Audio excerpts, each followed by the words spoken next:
pregunta que tengo para ustedes, quizá para el Dr. Vicky.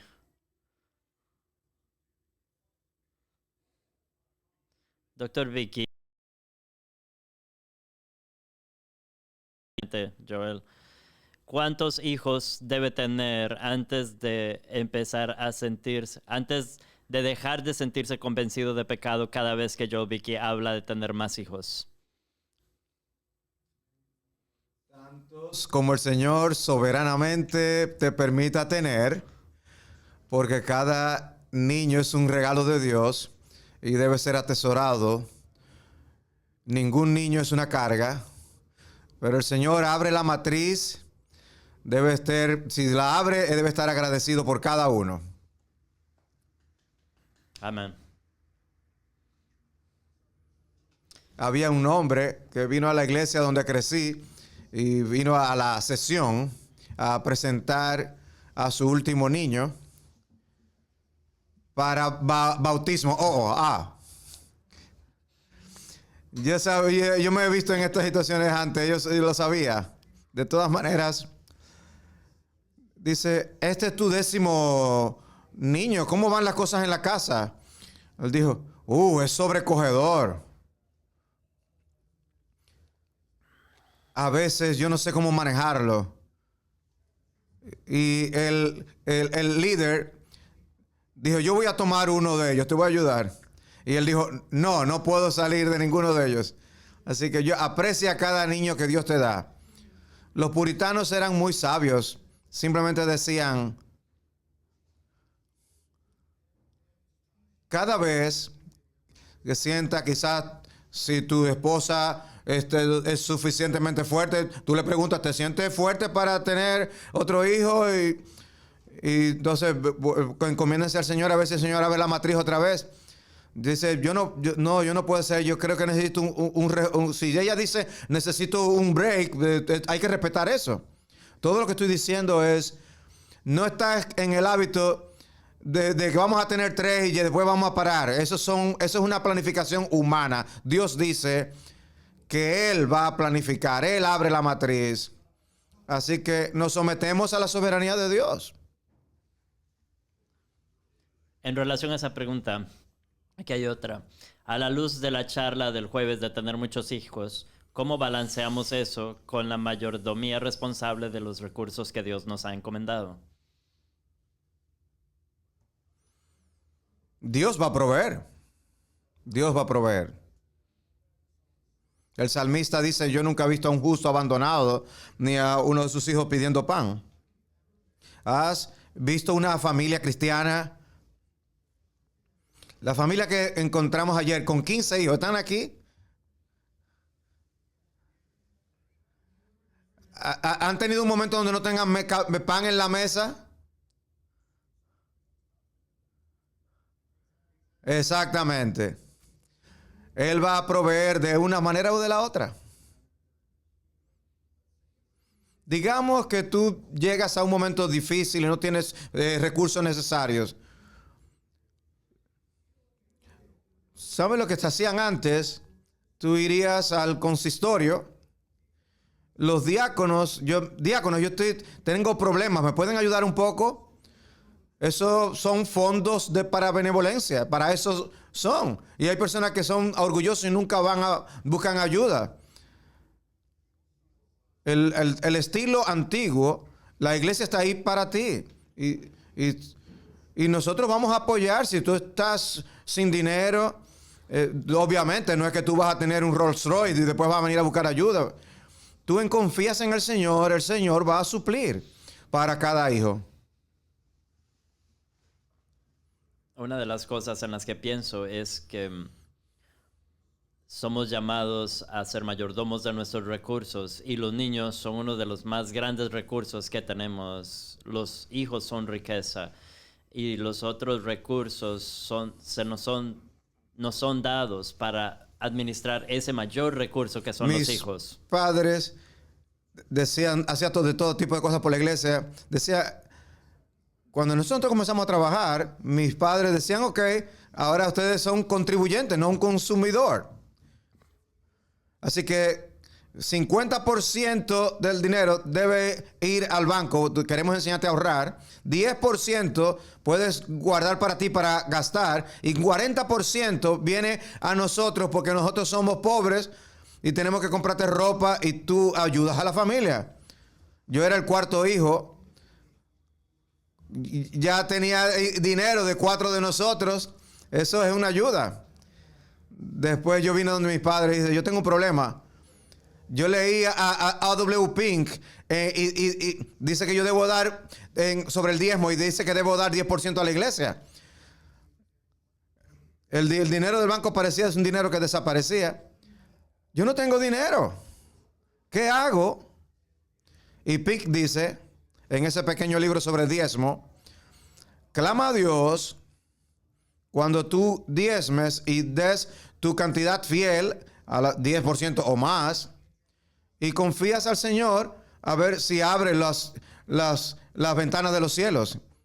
Y el siguiente domingo yo tenía un gran dilema. Tenía que dar $4 a la semana. Tenía 2 para el banco.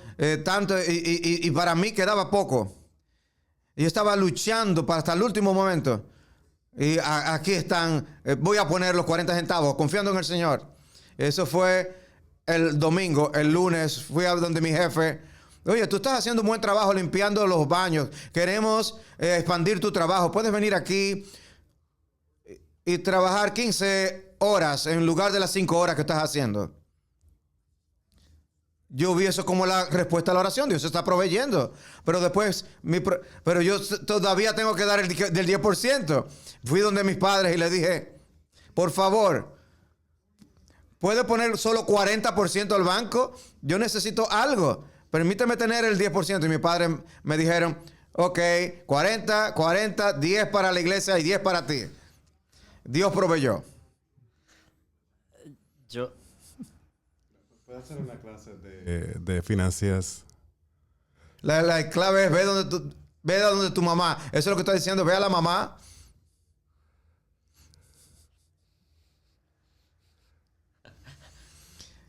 Mi mamá era más fácil que mi papá. En ese tema, una de las cosas, yo está en lo correcto. Debemos invertir en los hijos, estar dispuestos y ellos después pueden estar dispuestos a devolver a la familia. Una de las cosas que los padres, la generación previa, y estoy hablando aquí en términos generales, no de todo el mundo, ellos atesoraban para sí y después querían dejar una herencia para los hijos en lugar de tener algo que hemos enseñado en nuestras iglesias, de tener un acto de herencia. Tú estás invirtiendo en tus hijos ahora. Tú estás dando la gran cantidad de tus hijos, llevando a tus hijos educados, equipados, llevándolos a un lugar donde puedan dejar el hogar. Esa es tu inversión. Lo que hemos enseñado a nuestras iglesias es de derramar tu herencia ahora en tus hijos y para que les enseña para que cuando sean mayores tengan trabajos, puedan tener sus negocios y haya compañías en la iglesia y pueda también contratarse los unos a los otros. Y luego hay una red en los negocios de todos. Yo soy capaz de darle más a mis hijos financieramente ahora mismo. Yo le puedo darles una herencia intelectual, puedo trabajar con ellos, con la experiencia y el conocimiento que tengo, como cualquier papá puede. Cada papá tiene algo que puede dar activamente a sus hijos ahora y no ser pasivo aún cuando llegan a los 18, 20, 25, edificándoles. Y yo le digo a mis hijos, yo puedo quizás no darles. Yo no sé lo que el Señor va a proveer para ustedes. Yo lo gasto todo lo que yo tengo ahora en ti y apoyando la iglesia. Pero lo que yo puedo darte es mucho mayor que dinero. Puedo enseñarte cómo sostener tu familia. Puedo enseñarte sobre negocios, sobre práctica de negocio, sobre los empleados, y un sinnúmero de cosas. Y puedo ayudarte en ese negocio. Si necesitas $1,500, puedo darte eso. Yo quizás no sea capaz de darte 50,000, pero esa activa herencia ahora puede hacer mucho más a largo plazo que una herencia pasiva que muchos de los antiguos, de los viejos. Así que esa es otra manera de abordar, de ayudar a sostener a tus hijos. Bueno, cuando hablamos mucho de tener hijos y de casarse y tener los que Dios puede proveer, pero en el otro lado de la vida también hay lugar en el Nuevo Testamento de buscar un plan para retirarnos como un 401k, pero la meta es poder invertir en estos niños porque los niños tienen responsabilidades para cuidar a su padre mientras siguen envejeciendo, y eso lo vemos en 1 Timoteo 5, también lo podemos hablar en la iglesia, que no hemos estado hablando mucho sobre esto, pero es algo que es relacionado con lo que estás hablando. ¿Cómo deberían los pastores y las iglesias entender el mandato de fructificar y multiplicarse cuando las parejas intencionalmente deciden no tener hijos? ¿Es esto un tema de libertad cristiana, consejería pastoral o disciplina eclesial? La naturaleza habla. Tienen 2 libros, Revelación Natural y Revelación Especial. Y en eso, la institución matrimonial y la manera en la que se desarrolla ordinariamente, y se debe enseñarnos de la naturaleza de la procreación dentro de la unidad. Necesitamos, y creo que los bautistas somos lentos en eso, pero necesitamos no solamente llevarnos a la revelación especial, pero también necesitamos de reconocer el orden natural y ser intencionales.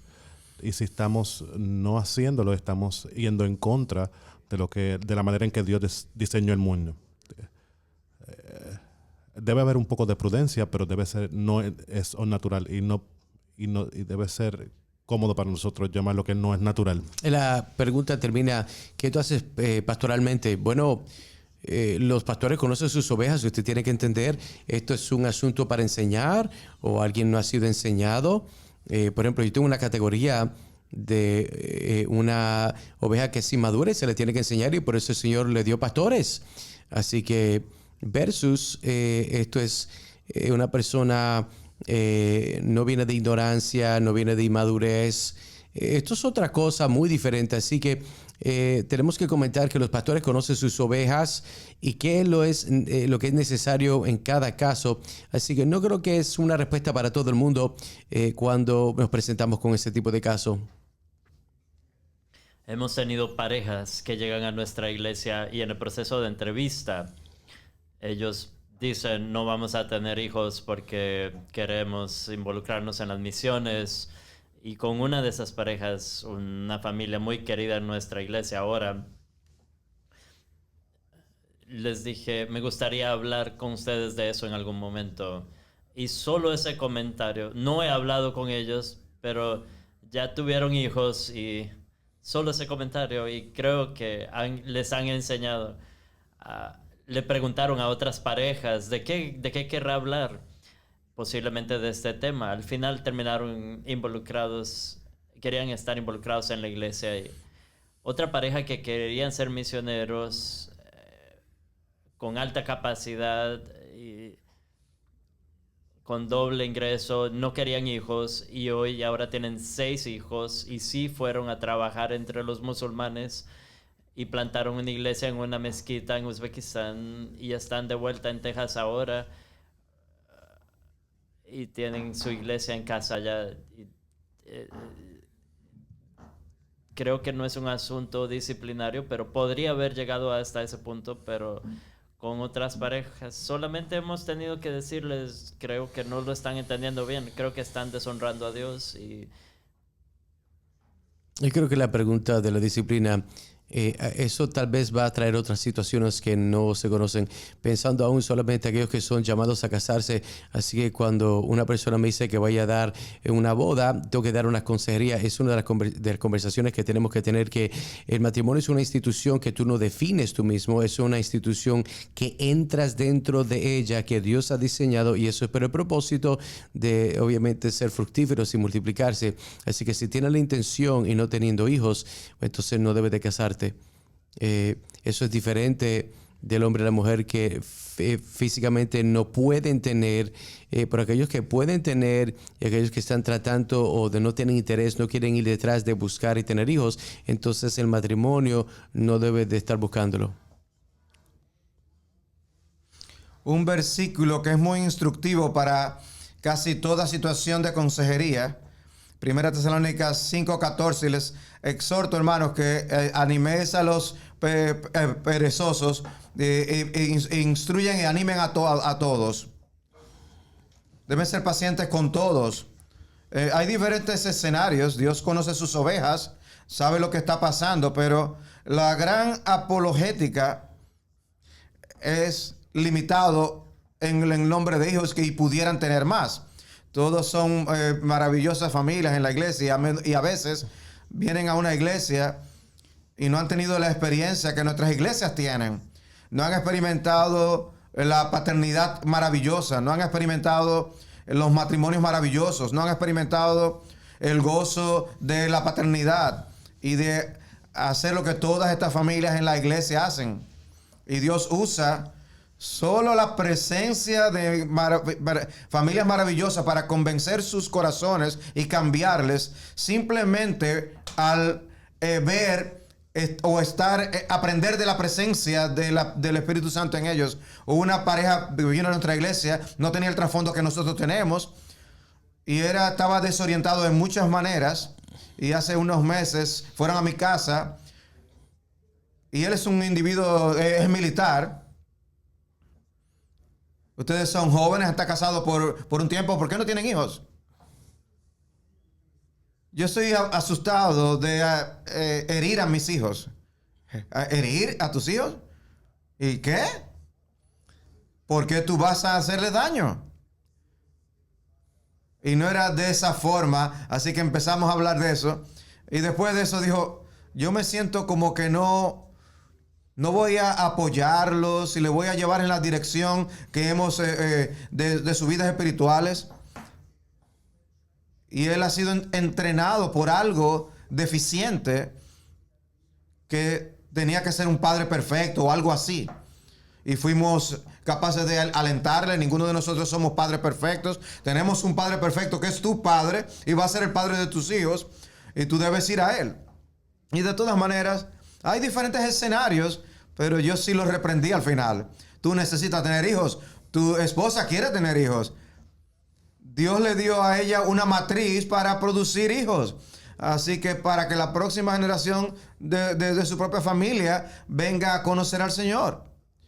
Y ahora están trabajando en eso. Hay un padre en nuestra iglesia, hace un par de semanas, una familia nueva que se me acercó, me dijo, tenemos el virus de la iglesia, ahora estamos esperando un niño. Y tienes razón, la cultura de la iglesia, antes de siquiera tener que sentarse a tener una conversación con una pareja, la cultura de la iglesia los va a discipular. Una última cosa sobre este tema. No podemos olvidar el rol de la oración. Tú mencionabas todas las cosas buenas que enseñas a tus hijos de invertir en ellos. Fue una gran respuesta. Y yo le añadiría, debes bañar todo eso con oración. Nuestro Padre nos enseñó como niños, cuando nosotros muramos no vamos a poder darle dinero, pero sí en oración. Y nos dio una declaración de Matthew Henry, que es hermosa. Decía, benditos son esos hijos cuyos padres van a dejarle un tesoro de oraciones en lugar de plata y oro a la diestra del Padre. Y mi padre me miró y me dijo, yo te prometo de que tu madre y yo vamos a guiarles al tesoro de la oración. Eso es, ese tesoro nunca se seca. Ezequías, ¿sabe cómo él oraba por Manasés cuando él era un hombre tan impío como él era? 15 años después que murió Ezequías, Manasés se convierte de manera maravillosa.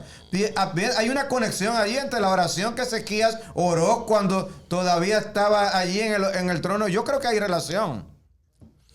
Los padres que oran son una bendición por generaciones. Así que si quieres invertir en tus hijos, haz todo. Pero como que dijo el hermano, pero no olvides de bañar todo con oración.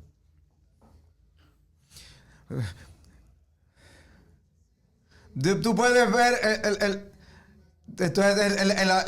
los pequeños bancos de ahorros de los niños, esos cerditos. En relación con esta pregunta también, ¿qué le dirías a un esposo y esposa que no pueden concebir? ¿Cómo podrían cumplir el mandato cultural y cómo pueden honrar al Señor en medio de su infertilidad? Uno de los puntos que estaba tratando de hacer el jueves era de que es el de diseño natural de Dios que una pareja pueda tener hijos. Si entonces no lo fuera, entonces no importaría.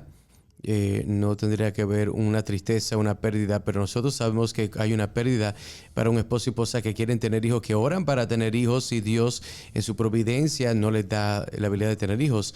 Hay una verdadera compasión que podemos tener para esa pareja que desea eso y Dios en el momento no le abre el vientre. Yo sé que es una situación en mi propia familia donde tienen esa situación y se les ha dicho que no pueden tener hijos. Esperaron que Dios contestara, entonces ahora tienen hijos y también tuvieron que adoptar. Así que Dios lo hace de una forma misteriosa, providencialmente, y a veces no lo hace, pero debe haber una compasión y eso no niega la realidad de que ellos no pueden afirmar lo que Dios ha dicho que es bueno, y es bueno que un hombre y una mujer tengan hijos en su hogar. Así que ellos son parte de la familia de la fe, ellos participan en la vida de la iglesia, así que ellos pueden tener los niños que son parte del cuerpo de Cristo, que pueden recibir ese amor y ese apoyo para ayudar a otros para estar en la vida presente. Tengo una familia en nuestra iglesia que no tienen hijos, pero ellos están profundamente envueltos en el ministerio de los jóvenes y ellos toman un rol muy importante en la vida de los hermanos, así que hay un cumplimiento, un gozo el poder servir a la iglesia aun si no pueden tener hijos ellos mismos. Creo que es muy peligroso porque es una prueba y debe entenderse como una prueba. Estoy de acuerdo en que debemos llorar con los que anhelan tener hijos o más hijos y no pueden. Y nuestro corazón se duele con ellos y queremos ayudarles a entender que está en la base de todas nuestras dificultades en medio de las pruebas. Y es que estamos lidiando con Dios. Esta prueba viene de Dios. El Dios que dio a su Hijo por nosotros y nos ama y que nunca haría nada que no sea bueno para nosotros. Y eso es cierto en medio de las pruebas, pero es difícil de recordarlo en medio de las pruebas. Así que en cierto sentido no queremos que esa pareja diga, bueno, no importa, tengo que superarlo. No, el dolor es una expresión maravillosa de piedad. Está bien llorar porque no puedes tener este buen diseño de Dios para ti normalmente. Es un tema delicado, el dolor. Hay que dolerse, pero con esperanza. Y no dejes que el dolor te corte de las responsabilidades y oportunidades. No solo de llorar con los que lloran, sino de gozarse con los que se gozan. Hace muchos años había una pareja que nunca había podido tener hijos y ella estaba muy amargada, no venía a la iglesia en el Día de la Madre porque era muy difícil y lo justificaba durante décadas y no podíamos ayudarle a salir, no logramos ayudarle a ver. Es una respuesta equivocada pensando que estás justificada de no participar, pero realmente es una queja delante de Dios, es entre ti y Dios. Todas nuestras pruebas son enviadas por Dios y está bien llamarlo una prueba y decir no tengo esposo, es una prueba.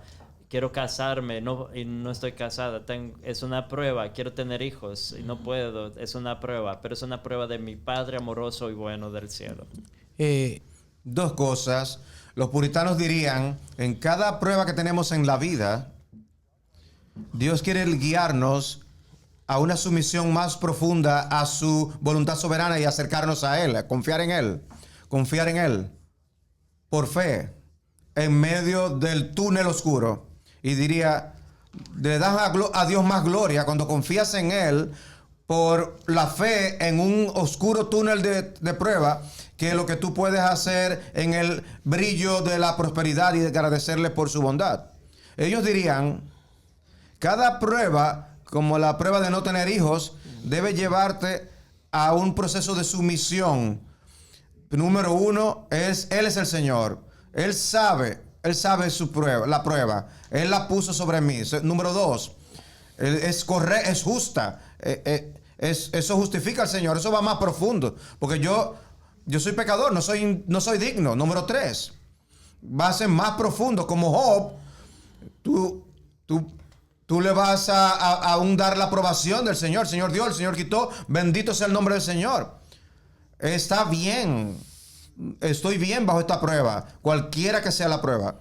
Y número cuatro, lo más profundo, y es que tú te aferras al Señor como Él pareciera venir contra ti como el mayor enemigo, y es tu mayor amigo. No me mates. Aunque Él me mate, yo voy a confiar en Él. Cuando tú pones ese filtro sobre el problema de no tener hijos y te sometes a Dios y confías en Él, aunque nunca te dé el deseo de tu corazón, ahí es cuando tú entiendes la paz interior como una fortuna. Lo segundo es, tú necesitas recordar que vivimos en una época en la que puedes ser un padre de tipo adopción de nuestros hijos, o sea, puedes adoptar hijos. Hay tantos niños que no tienen padres. Tú puedes someterte a la voluntad de Dios por un lado, pero por el otro lado eso no significa que tú no puedes aprovechar oportunidades para seguir adelante y buscar la voluntad de Dios en el área de adoptar y ser un padre foster, etcétera. Un poco más para aportar en ese banco de ahorro. Es una gran respuesta. Trajiste la adopción y el ser un padre foster. Esas son cosas buenas. Una de las cosas que no queremos ser gnósticos en la forma de abordarlo. Quizás es un problema espiritual, pero también hay problemas físicos. Vivimos en un mundo caído y puede haber soluciones físicas también. Pero también hay problemas físicos que están causando no solo funciones corporales que no están funcionando apropiadamente, sino algo que tú estás haciendo a tu cuerpo que te está impidiendo tener hijos. Si tú estás tratando tu cuerpo de manera pobre y piensas que eso no esperes que va a funcionar apropiadamente. No me voy a meter en detalles, pero hay tecnología natural de procreación. Nat Protect se llama. Eso funciona a través de tu sistema de cuerpo y encuentra un médico que pueda ayudarte con esto sin hacer daño a tu capacidad de tener hijos. Y es una buena forma de abordarlo, aunque no pueda hablar mucho de esto desde el punto de vista médico. Piensa en tu cuerpo como Jesús se levantó de la tumba con un cuerpo, tiene un cuerpo, y Él va a traer su cuerpo, nuestro cuerpo y almas juntos. Él trabaja en el cuerpo y el alma. Considera cómo tú debes tener tu dieta, tus ejercicios. Considera tus hormonas. Haz todas estas cosas y trata tu cuerpo como el Señor Jesucristo quiere que tú trates tu cuerpo, no como simplemente algo de influencia. ¿Cómo deberían los pastores ayudar y liderar a sus miembros que desean ser misioneros? creo que Hechos capítulo 13 es instructivo de manera particular. La realidad, lo que no tienes es a Pablo y a Bernabé hablando de misiones un día, teniendo mariposas en el estómago, y yo siento el llamado, ese llamado, y he firmado con esta agencia de misiones y necesito la ayuda de ayuda mensual, y los pastores de Antioquía dijeron, oye, eso está excelente. No quiero decir no, pero él va a decir no por mí. Nosotros sabemos que así es la manera en que trabaja. Pero en realidad tienes el llamado audiblemente por medio del Espíritu Santo, comenzando con los pastores que están en Antioquía. Hay un llamado externo por medio de la iglesia local, identificando a Pablo y a Bernabé, que estaban en ese grupo, identificándolos para el trabajo de ser enviados, y imponen manos, y ahí comienza el primer movimiento misionario. Creo que eso es instructivo para pastores. No solamente necesitamos hacer cosas para inculcar una cultura de misiones, sino mirar la atención de la realidad de que el nombre de Dios quiere ser a través de todas las naciones. Eso lo vemos de Génesis hasta aplicaciones. Debemos hacer cosas prácticas y debemos de buscar hombres con las cualificaciones y comenzar a plantar esas semillas. Y hacemos eso mismo para los misioneros, para los misioneros, y tenemos que hacerlas que tengan las características cualificativas para ancianos y diáconos, como lo vemos en las epístolas pastorales. Y así para igual manera cualquier oficial de la iglesia. Yo creo que nosotros vamos a suspender las calificaciones cuando terminas en esta tierra. Yo creo que es horrible, no es bueno.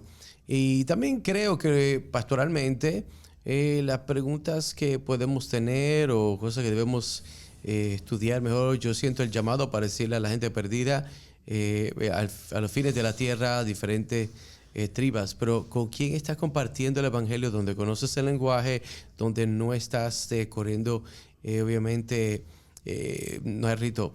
O sea, que estás viviendo una vida muy fácil. Ya evangelismo no es parte normal de tu vida. Entonces, ¿qué mágicamente va a pasar cuando te den el pasaporte?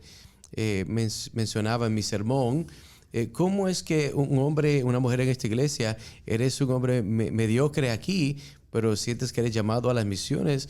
Bueno, sé el tipo de hombre que nosotros somos tristes porque estamos perdiendo uno de nuestros mejores hermanos o hermanas. Si no estás interesado en esas cosas,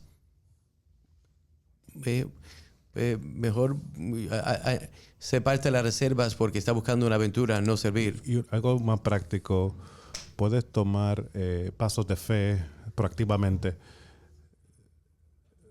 Tienes que hacer ponerlo en el presupuesto financiero para que cuando estés individuo, hay muchas iglesias, y nos encantan iglesias pequeñas, hay muchas iglesias que están creciendo y hay otras iglesias que no están creciendo porque la iglesia no está preparada para recibir esa capacidad. Hay diferentes capacidades, pero en la misma manera debes prepararte para esa bendición y debes planificar. Creo que también es importante que los pastores también la iglesia es suficiente para decirle no al muchacho de 22 años que regresa a la universidad, que quiere ir el trabajo misionero. Estaba envuelto en un ministerio eclesiástico para darle la luz verde, para poder ayudar a ese hombre y esa mujer, para que entienda que es la iglesia que envía. La iglesia reconoce el llamado y que al otro lado también es la iglesia que es la que es plantada. Tenemos un individuo que estamos apoyando, pero en el proceso de él salir de la universidad, queríamos de que fuera a este tipo de trabajo, poder hacer ingeniar en reversa. No es solamente tu deseo de querer ir, sino que es algo que la iglesia tiene que afirmar. Y él lo entendió y tenía suficiente humildad para ver la necesidad de crecer su entendimiento de las misiones. Y tardó el próximo año y medio, se casó, un hombre muy fiel a nuestra iglesia, y después más tarde fue enviado. Así que pienso que eso es importante, que esta energía que está ahí necesita dirección y no debes de temer que no vayas a matar ese tipo de deseo. es mejor tener ese deseo y obviamente no tener un desastre en el mundo misional. Y también para poder discipular a esa pareja, ese muchacho, para pensar las cosas de una forma sabia dentro de la iglesia local, en lugar antes de salir a otros lugares.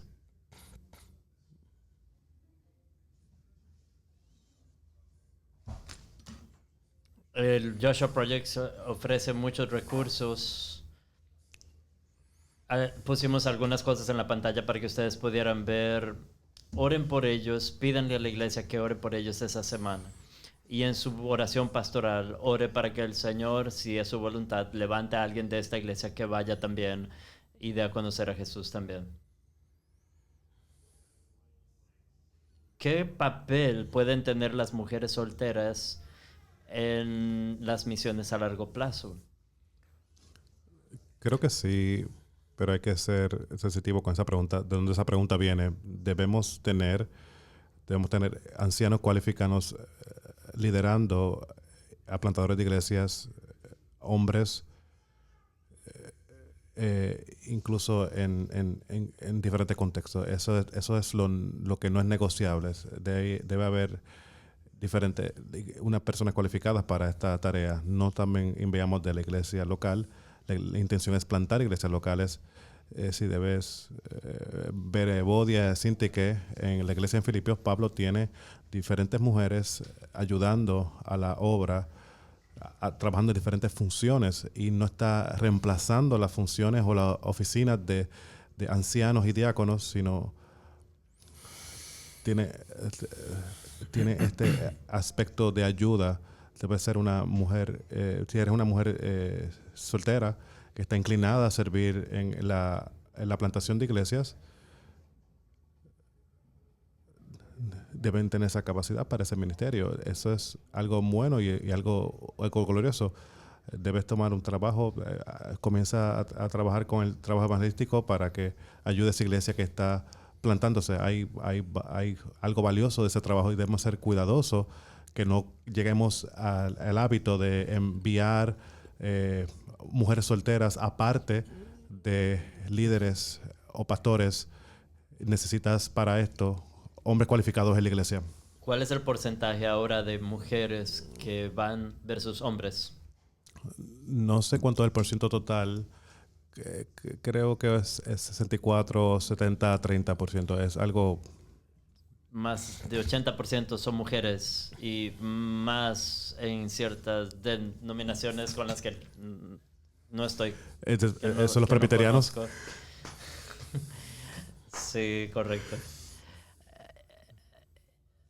Eso habla de nuestras iglesias y damos gracias a Dios por las mujeres que aman a los perdidos y tienen esa compasión y ese deseo. 2 de mis hijas fueron en misiones transculturales a países islámicos a enseñar mujeres, a enseñar a niños y a apoyar, y creo que fueron fieles al hacerlo.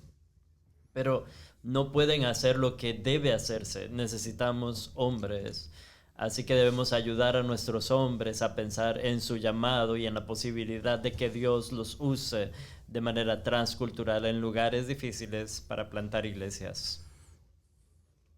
Una de las preguntas relacionadas con esto es: una mujer que quizá no tiene el don de la soltería o el celibato, normalmente desea casarse, pero si va en un viaje misionero a largo plazo, ¿qué posibilidades tiene de encontrar un cónyuge ahí? Entonces, no sé si han visto casos así o qué le dirían a una mujer que está en esa posición. Buscar por esposo en medio de los locales de esa nación. Esa es la pregunta, porque no vas a encontrar personas que están en las misiones que estén solteros. La por ciento es 99-1 de las personas que estén misioneros que estén solteros. Hay muchas cosas que mueven eso, aspectos psicológicos y lógicos. Primeramente, no debe ir a buscar a las misiones para buscar un esposo. Sí, es un beneficio, pues que Dios te bendiga, pero no es una buena motivación para ir a las misiones. Debes ir ordinariamente. Lo sabio es buscar un esposo en medio de tu iglesia, de tu comunidad, que son más cercanas a ti culturalmente, lingüísticamente, eso es lo ordinario, cómo las cosas funcionan. Cuando te desvías de eso, muchas dificultades pueden venir y muchas veces no vienen, pero pueden venir cuando te casas con personas de otro contexto. Puedo conocer instancias en las cuales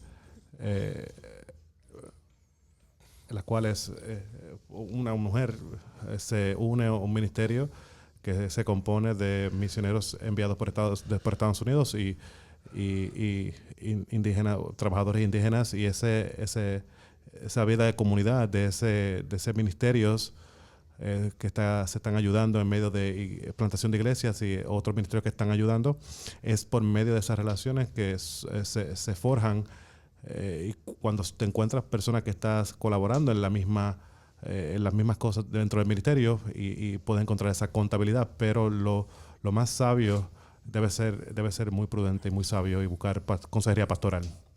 Muy bien, cambiando un poco aquí el tema. ¿Es pecaminoso trabajar el domingo como se expresa en la Confesión de 1689? ¿Pueden los pastores trabajar los domingos porque es un trabajo de la iglesia y se extiende esto a otras profesiones? Misericordia, necesidad y piedad. Uno debe pensar en esas cosas.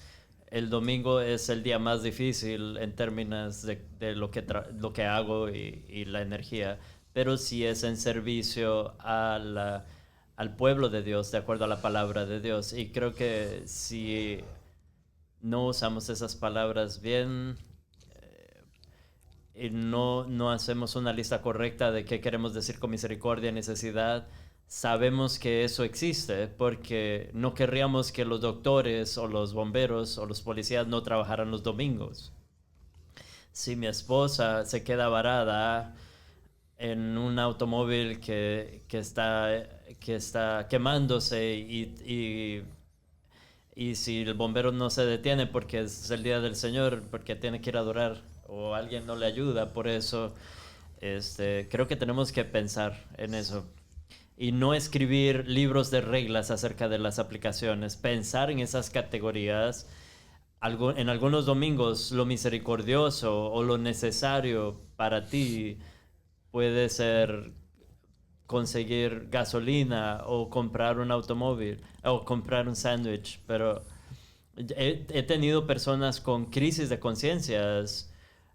Alguien se enojó porque un hombre fue y le puso gasolina al carro el domingo y el otro dijo tenía que haberlo llenado el sábado, pero no debemos pelear por eso, porque él no habría podido llegar a la iglesia si no paraba por gasolina. Entonces creo que a veces pueden crear más problemas de lo que también puede ser la pregunta incorrecta. No puede ser como puedes ¿quién es mi vecino? Pero Cristo contesta sí. ¿Qué no puedo hacer en el día del Señor, en el sabático cristiano? Debe ser, ¿cómo puedo ser? ¿Qué puedo hacer en el día del Señor para honrarlo, adorarlo?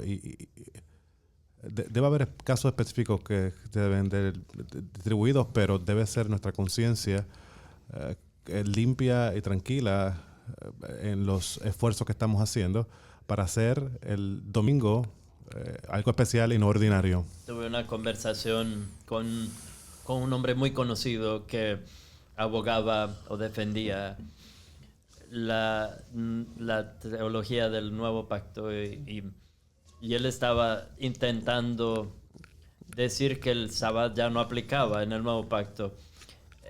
Era un hombre muy piadoso y muy amistoso y él me dijo, si me das una lista de cosas que puedo hacer y no puedo hacer en el día del Señor, eso me ayudaría porque no quiero pecar, dame una lista. Y recorrimos eso un poco y le diré una lista, le daré una lista del cuarto mandamiento cuando usted me dé una sobre el 10º mandamiento y lo que es avaricia y codicia y que no debo codiciar. Y cuando hay en una ventana una ropa en promoción, yo le doy una lista y usted me da una lista. Lo que él entendió fue, ok, en la aplicación necesitamos ser generosos los unos con los otros, pero el principio que está allí, de que Dios es el dueño del tiempo y Él lo creó y Él nos creó a nosotros para honrarle con el tiempo, anticipando el reposo eterno en el que ya hemos entrado y entraremos plenamente gracias a Cristo. Dos cosas. Uno, cuando las personas por necesidad tienen que trabajar en el día del Señor, un doctor tiene que trabajar, yo le diría al doctor o a la enfermera, vamos a extrañarte en la iglesia. Quizás tienes un trabajo que va a durar 12 horas o algo así, pero como el centro de la semana es el día del Señor, y el centro del día del Señor es el servicio de adoración, y como el sermón es el centro, el mayor evento de tu vida es escuchar la palabra de Dios venir a tu alma, para el lunes o martes o en algún día durante la semana, trata de escuchar ese sermón para que puedas estar sintonizado con la iglesia, con lo que el pastor está predicando, y no te apartes de la iglesia. Eso es crítico. He escuchado a Joseph Piper decir algo que nunca he olvidado. Él dijo, cuando se trata de preguntas sobre el día del Señor, las personas están entrenadas a dar importancia a las cosas que no pueden hacer al Señor para satisfacer sus deseos carnales, y perder un poquito de la iglesia aquí. Están olvidándose dos cosas. Están olvidando que el día del Señor es una vivencia del cielo antes. Adorar al Señor por 24, si adoras al Señor 24 horas al día, y es todo lo que vas a estar haciendo, vas a tener problemas espiritualmente. El día del Señor es un regalo tremendo. Y luego dijo, el principio de la vida cristiana es la autonegación. Ese es el inicio, es la autonegación. Tenemos tan poca autonegación en nuestra cultura hoy, lo cual es una cultura que es añoñada en todo sentido. Alguien dice, oh, no vamos a poder ir al restaurante, no vamos a poder jugar golf. No. Ese día es dado al Señor. Hay tantas cosas maravillosas que hacer para alimentar tu alma y adorar, para pasar tiempo de adoración con tu familia. Si tú tienes que negarte algunas cosas, ¿y qué? Ejercita la autonegación y gasta ese día, experimenta ese día adorando al Señor, y nunca te vas a lamentar de eso.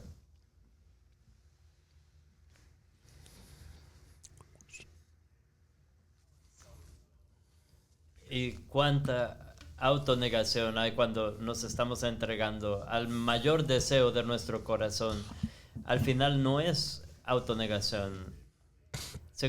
Siguiente pregunta. ¿Es correcto bíblicamente que una mujer sea llamada a ser esposa de pastor o esposa de misionero?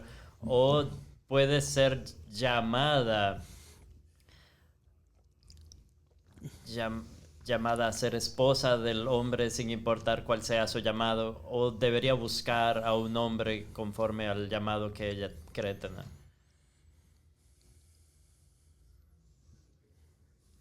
Spurgeon tiene este buen sermón que predicó en una boda para un joven pastor. Si yo fuera una joven mujer, yo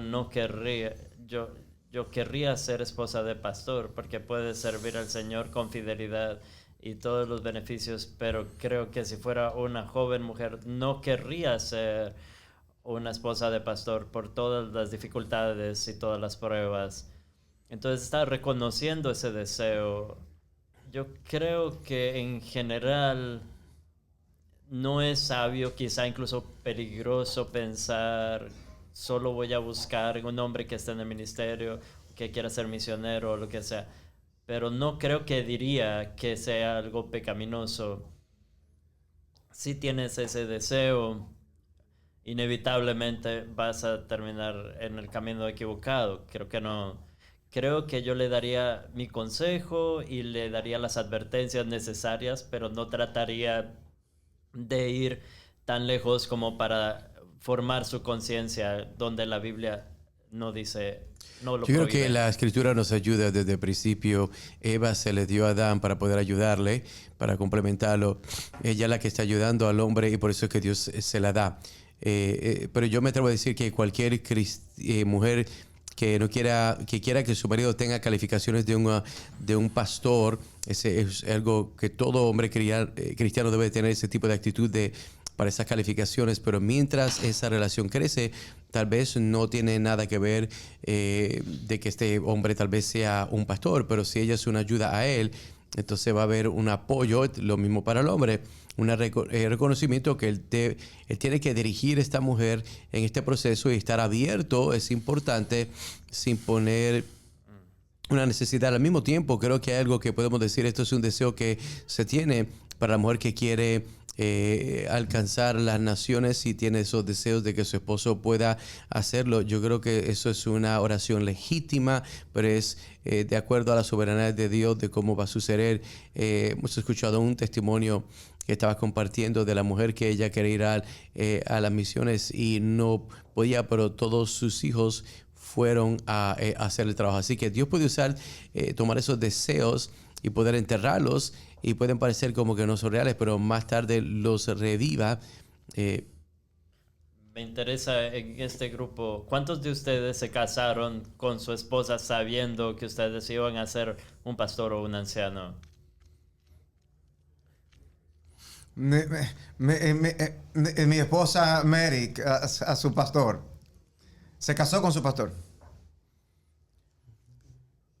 Su oración era que Dios le trajera un hombre que sirviera al Señor de alguna manera.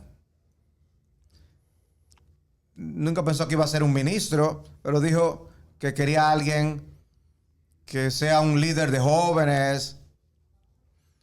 Y le dice a las personas, dice, ora por el Señor correcto, porque pero ser el Señor es correcto.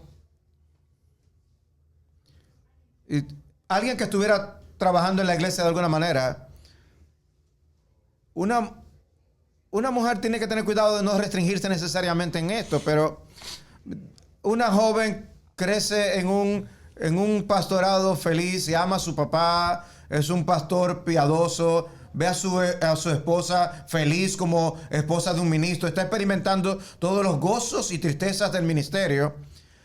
Es una mujer joven cristiana a la edad de 20, 21 años. Puede ser que en su corazón le pueda pedir que el Señor traiga un hombre piadoso, pero reconozco, Señor, que tú realmente me preparaste viendo a mi mamá para ser la esposa de un ministro piadoso. Y si te place, Señor, me gustaría estar casada con un ministro piadoso y ayudarle. No hay nada incorrecto con eso, siempre y cuando tú no te estés limitando, restringiendo las manos del Señor. La compatibilidad y también tengo que ver el aspecto de lo que es la condición. Cuando hablamos de... Puede ser eso, pero primero compatibilidad. Todas las cosas siendo iguales pueden ser... debe ser buscar la realidad de la compatibilidad. Pero si una mujer joven saben, están inclinados para ministrar a un ministerio fuera de Estados Unidos, es un buen deseo, como nos menciona Romanos 15. Todas las cosas al ser iguales es bueno buscar que una esposa o esposo que busque lo mismo y buscar que tenga ese deseo y sea compatibles o viceversa. Pero si la mujer es ser condicional, el cuidado para ella es pensar, quiero misiones, quiero encontrar un hombre que ame las misiones. la condición para su sumisión no debe ser esa. Y si luego de esto la lidera fuera de las misiones, ella puede sujetarse a su liderazgo, pero el pensar que todo esto era base de la relación, era base de las misiones, era que todos íbamos para las misiones, ella tiene que estar de acuerdo que no debe ser una condición para su sumisión. Algo que decimos a menudo es, ¿cómo sé que soy llamado al ministerio pastoral? Cuando la iglesia te llama, sabes que eres llamado. Y creo que lo mismo se puede decir para las esposas. ¿Cómo sé que soy llamada a estar casada con un pastor? Bueno, cuando la iglesia llama a tu esposo a ser pastor, así lo sabes. Como padres somos llamados a discipular a nuestros hijos. ¿Cómo tratamos con nuestros hijos adultos en la casa que no quieren ir a la iglesia y no están motivados? Es en serio. Si son adultos y están fuertes y capaces de trabajar, si no están trabajando, tienen que trabajar. Y si están trabajando, póngales una buena renta. Vaya aumentando la renta para que vayan entendiendo el mundo real. Porque lo que pasa a menudo es que estos jóvenes... Si usted se está quedando en la casa de sus papás y está ahí pasándolas libre y evitando las responsabilidades del hecho de ser varón, entonces sus padres tienen que animarlo de alguna manera. Tal vez a veces económicamente no es posible vivir bajo su techo, entonces tiene que salir y empezar a hacer lo que Dios lo ha llamado a hacer. ¿Cuánto le cobrarías? ¿Le cobrarías a una hija o también un hijo? El problema es que todos mis hijos están aquí. Contesta sabiamente. No sabía. Ellos deben saber ya qué tratos hice con cada uno. Tratamos de tratar a cada uno de manera individual. Algunos fueron empleados antes que otros, pero sí tengo una actitud diferente hacia los hijos que con las hijas. Creo que parte de la pregunta de lo que está hablando, lo que no le interesa la reunión corporativa de la iglesia, yo no tengo hijos adultos, así que puedo hablar en un aspecto teórico, así que me recuerda en el futuro, pero yo no veo el asunto de la edad 18 años como si fuera algo mágico, así que en esta casa, si usted vive bajo mi techo, nosotros nos reunimos con el pueblo de Dios el día del Señor. Eso es algo culturalmente, hemos decidido que ya a los 18 años ya tú eres autónomo, estás bajo mi techo, así que no. Mi casa, mis reglas. Y sí queremos ser estrictos. Esto es lo que vamos a hacer en esta casa. Como con las visitas que vienen. No tomamos el domingo libre cuando llegan visitas. En esta casa adoramos al Señor los domingos. Puede ir con nosotros. No vamos a ir a la playa. Si usted quiere, va a la playa. Nosotros nos encanta que esté aquí, pero usted está aquí con nosotros. Las escrituras son claras. Si el hombre que no trabaja no come. Si ellos tienen lo suficientemente para trabajar por sí solos, vayan a trabajar. Les digo a mis hijos que están en mi casa, si tú no trabajaste hoy, tú no hiciste tu tarea, tú no vas a tener esta comida hasta que tú termines tu tarea. Y él la va a terminar, o no va a comer. Él puede pasar varios días sin comer.